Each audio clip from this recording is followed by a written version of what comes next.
Okay, so today we are going to pull the motor out and try to just get it stripped down, get the harness off, battery out, and then kind of just have a bare frame roller kind of set up. See where we get. Okay, so I pulled off the top motor mount, which is where I have my starter switch. I did have one issue while I was out riding where this switch came loose, contacted, grounded it out, blew the fuse, and luckily the bike is very light so I can push it home. I'm going to take the exhaust off, and the exhaust is definitely going to get redone because I don't like how low it is, because if it wasn't in that stock location, I wouldn't have problems with anything rubbing when I turn, and I would like to keep it a little safer than it is. I tried to get these most of the way out before I started doing this.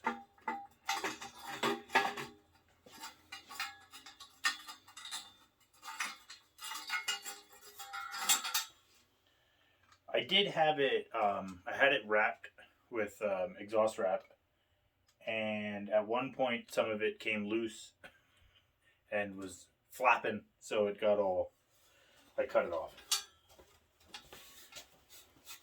So you can see here is where it was dragging when I would turn. I welded it while it was on the bike, so it'll get redone. Not really too worried about it.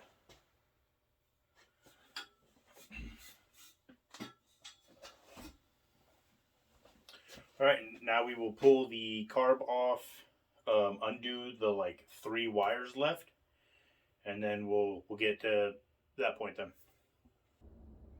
Okay, so I pulled off the harness. I got everything disconnected from the motor. I have everything just about out for the electronics box. So that's gone. So far I've just been replacing bolts back to where I took them so you don't lose anything.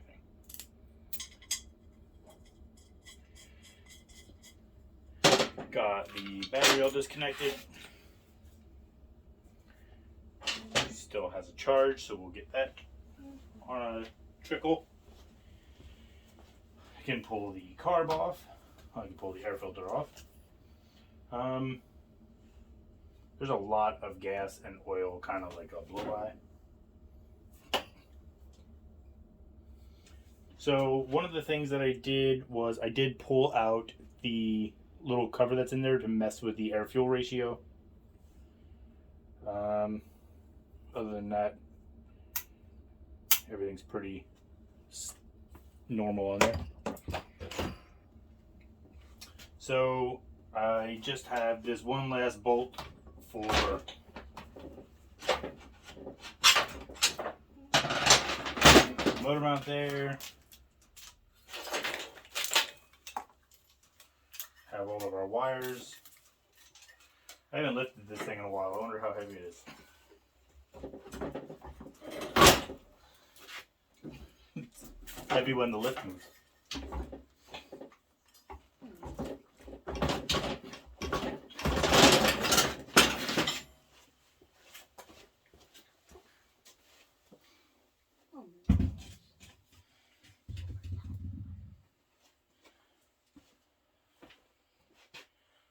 Well, that's out.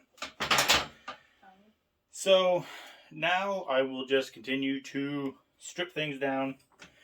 I have just about all of the brake stuff off.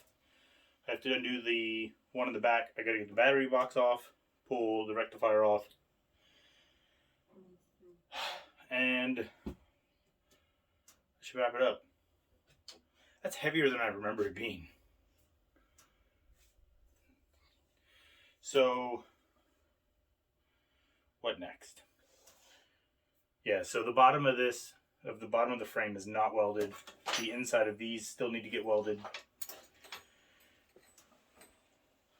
Bottoms of these still need to be welded. The bottom of the tank of the faux oil tank needs to be welded. This is welded. I do have another motor that I wanted to swap in here. That was going to be my winter goal, was to either swap in another motor or do the Springer front end. But plans have changed, and now I'm just going to tear it all down, finish up the things I had to get done, like the welding, and then clean it all up, prep it, paint the tank and the fender, just put it back together so I can start the other bike and the other projects I have to do. But the other engine is a twin cylinder, a Yamaha XS650 motor, so it's kickstart. And the kickstart is kind of like what a chopper means to me, so I still really want to do that. I just don't think it's going to happen this year. So this is probably where we will end this video. I know there wasn't a lot of actual work in it. Try to do a little bit more of that off camera because it's just kind of tedious. But this is the whole harness. So I still want to do some more to try and either shorten wires, eliminate wires, but it's just that. The key, I will probably be moving the push button for the start, and then there's just this. Like this, the battery for the starter is coiled up because it's so long, because it used to be mounted, you know, wherever it was, up under the seat or something. So I'll probably shorten that down because I don't need it this long. It could probably be about that long. But, alright, well, I'm just going to clean up. Call it a wrap for today. Thanks for watching.